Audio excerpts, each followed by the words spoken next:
Hello, welcome back. Now, I want to talk to you on this session about something that terrifies all the IMGs, which is clinical gap in practice, okay?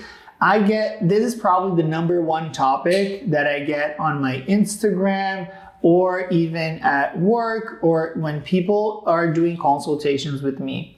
And the reason is valid. When you have a gap that is longer than 3 years, things start to get very complicated trying to get your license in Canada. So after a gap of 3 years, things start to get very complicated to get a position in Canada, be it a training position, an assessment position, or a job position, okay? So first of all, I want to talk about what is considered a clinical gap, some misconceptions that there are in terms of what breaks the gap and what does not break the gap. And then I'll talk a little bit about how you can actually break the gap, okay? So first, you need to assess whether or not you have a gap. So how do you do that? First thing is you need to do a curriculum. When you do your CV, you're gonna put down all the training you had in terms of medical school, residency training, fellowship. You're gonna put that in order, okay? And then any gap, which means any period that you were not doing any training and that you were not working independently, that will be considered a gap, okay? That's just the beginning concept. Now, why is there so much confusion around gap? For multiple reasons. First, each province will consider what's a significant gap differently. The requirements are different. So how much time you're allowed to be out of practice differs depending on the province you are going to be applying for. Okay, that's number one. Second is that some provinces will consider the same thing as being work that does not create a gap, and other provinces will not. So I'll give you an example. In Alberta, if you were doing a fellowship, they do not consider that formal postgraduate training, and therefore they consider that to be a gap. So if you did a residency program and you did 3 years of fellowship, according to Alberta, you are 3 years out of practice. Now, that is not my opinion. I'm just telling you how the college in Alberta sees it, okay? Now, all the other provinces will consider that you were still in practice because you were doing a fellowship program. So understanding the rules of the provinces will be important when analyzing the gap. But for you to calculate your gap and know exactly what is your gap, we first need to organize your CV. So start by listing exactly when you finished your internship in medical school, and then when you did your residency if you have one, and then when you were doing your clinical work as the most responsible physician, okay?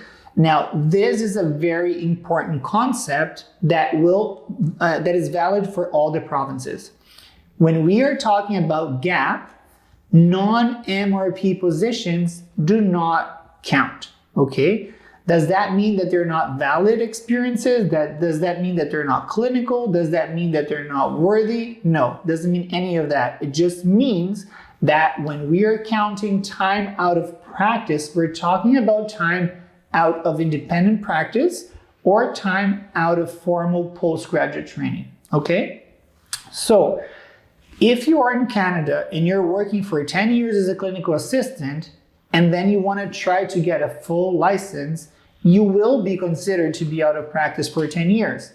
Does that mean that you were not working or doing absolutely nothing for 10 years? Absolutely not. But unfortunately, because you were not the MRP, that will be seen as a gap, okay? So usually it only counts against the gap if you are in a formal postgraduate training program or you are working independently.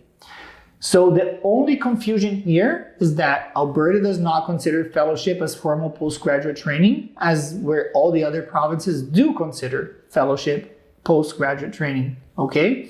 So if you eliminate that exception, let's just make it simple, that internship, residency, fellowship is still considered being in practice.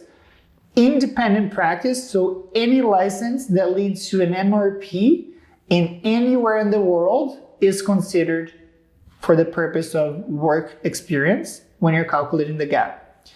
Any job that you do not need a license for, or that your license does not have MRP privileges, will not count, okay? So now I'm going to go into examples that I get these questions every single day, okay? So I'm going to go over them. So for example, I get it very often. I work as a medical assistant in Ontario. Does that count as a gap? Yes, it does. Why? You're not a most responsible physician. In Ontario, you don't even need a license to be a medical assistant, okay? And I will explain in another session the difference between medical assistant, physician assistant, and clinical assistant. But for the time being, all these three positions are not MRP. So they would all count towards a gap, okay? Another question that I get a lot. I got out of practice because I was doing a master's or a PhD. I'm still involved in the same specialty. Is that considered a gap? Yes, it is. Most of the master's in research positions in Canada, as I mentioned, or all of the positions in Canada that are related to a master's and a PhD are not clinical in nature. You may sometimes do research that involve clinical aspects, but you need to have a different training position that leads to a clinical license, and then you match with the master's and the PhD. But if you're just doing a master's or a PhD and you do not have a clinical position with a license at the time, that master's and PhD does not break the gap, okay? So master's does not break the gap, PhD does not break the gap. Does that mean that it wasn't valid all those years doing a PhD? Absolutely does not mean that. It just means that it's not clinical work, and if you try to apply for a full license, or depending the training position that you try to apply, they will see that time as being out of clinical practice, okay? So we talked about masters, we talked about PhD, we talked about the positions that are not most responsible positions. So clinical assistant is not considered. Medical assistant is not considered being in practice. Any kind of vendor in the medical field, experiences as observership, that comes up a lot. Observership is also not considered independent practice. Even if you're in BC where they have a license for observership, that is not considered MRP, and therefore it's not considered work experience, okay? So now that you know all this, when you go calculate your gap, you're going to see the last time that you were in practice. Again, the last time that you were either doing internship, residency, fellowship, or working as the MRP, okay? You're going to see how much time you have done, and you're going to have to look in terms of the last few years. Because the requirements will vary a lot according to each province, you might need to understand how many hours, months, and years you have done of independent practice or study in the last 3 years, 4 years, and 5 years. And you might want to take note of that. So you might want to say, oh, I practiced for 3 months full time in the last 3 years. I practiced for 6 months full-time in the last 4 years, and I practiced for a year full-time in the last 5 years.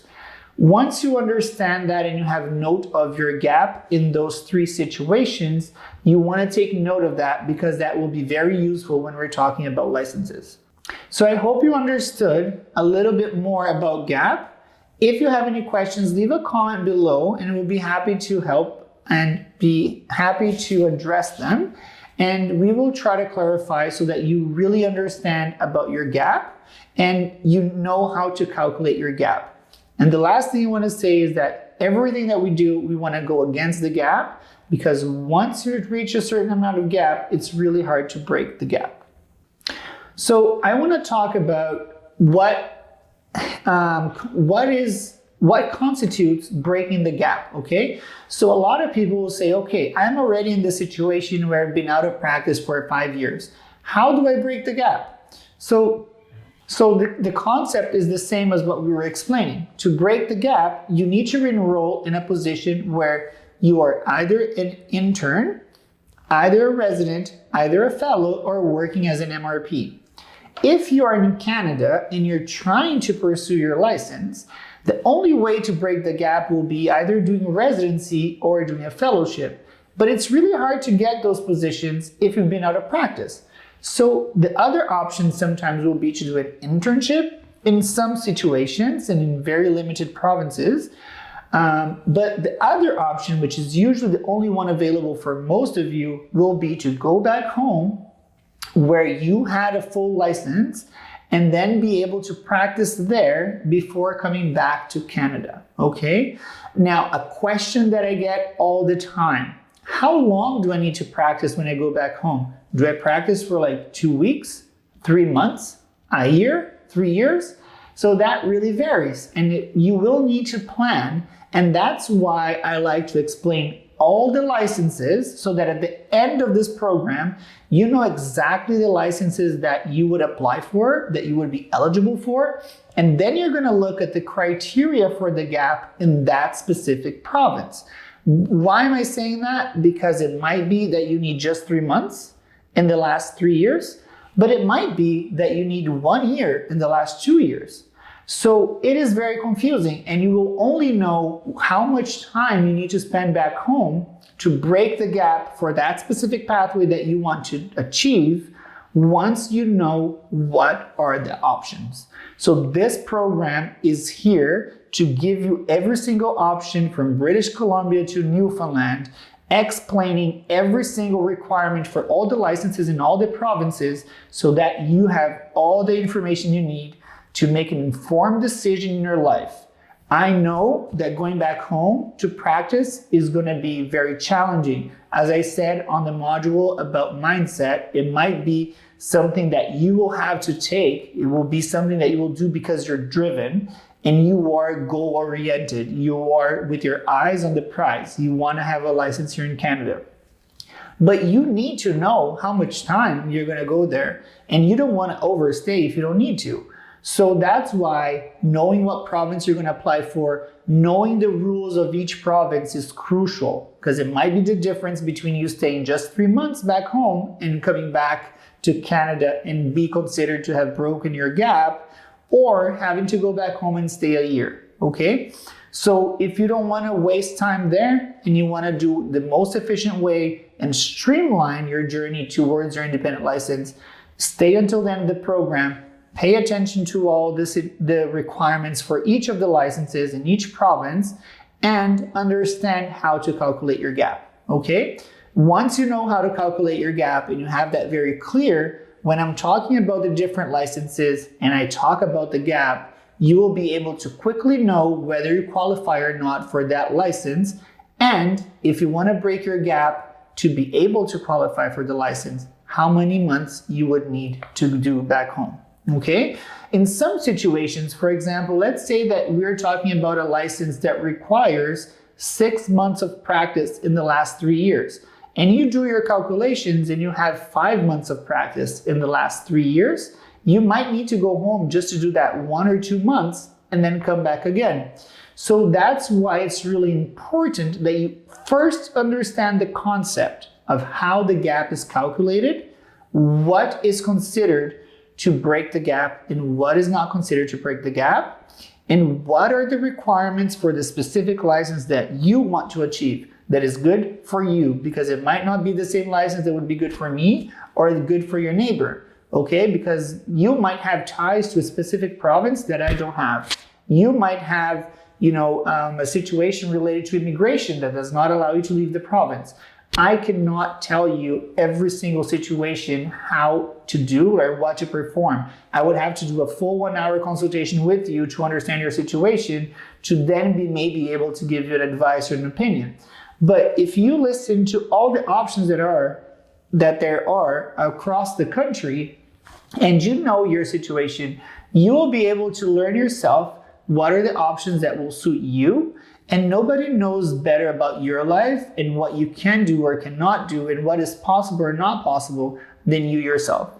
So it's always better to learn the rules than just to ask someone to give you that information in a silver plate because they might do it wrong, they might do it from their perspective, and the person who's going to pay the price will be you because it's your license that is in the line. It's your license that is, being at stake here. So you need to understand what are the requirements and what you will do to achieve your dream, and what you're willing to do, what you're not willing to do, what's possible, what's not possible. And the only way for you to make that decision is by understanding all the options. So when it comes to gap, which is the topic of this session, you need to understand how to calculate it, what constitutes gap and what does not constitute gap, and which province you're going to. Because I want to highlight the exception of Alberta, because a lot of you might be going to Alberta and you have done fellowships. And in Alberta at this current time, having done a fellowship does not constitute a formal postgraduate training according to their bylaws. So therefore, only if you were in an internship or a residency program or work independently, you can then count towards work experience in Alberta. For all the other provinces, you have that same those same three, and in addition, you can also count fellowship. Okay, so I hope this is clear, and I already did a small recap. I just want to add that non-MRP positions such as clinical assistants, medical assistants, masters, PhD, any kind of research or any kind of commercial jobs do not break the gap because you're not the most responsible position and you're not in a formal postgraduate training program.